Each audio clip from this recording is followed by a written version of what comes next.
In this video, we will explore how waves can behave like particles in Compton scattering. We will then solve a numerical example.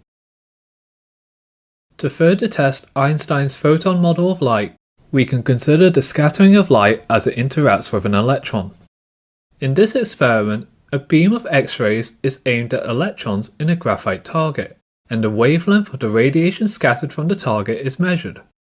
In the wave model of electromagnetic radiation, waves can be scattered in a variety of directions due to interactions with the electron, and the scattered X-rays are expected to have the same wavelength as the incident X-rays. However, Compton discovered that some of the scattered X-rays have a longer wavelength than the incident X-rays, and electrons can be emitted from the graphite.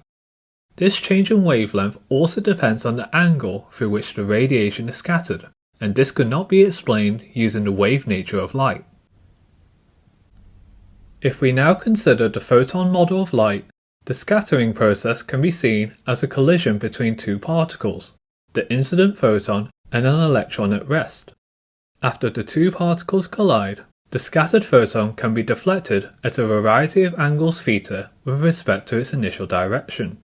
The electron will gain kinetic energy and momentum after the collision, so the scattered photon must lose energy and momentum from the laws of conservation of energy and momentum.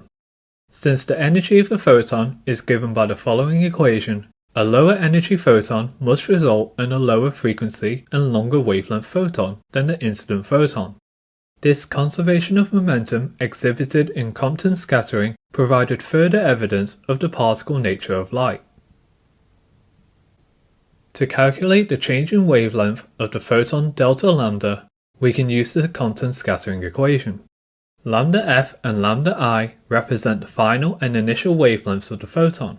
H is the Planck constant, m is the mass of an electron, c is the speed of light, and theta is the scattering angle of the photon.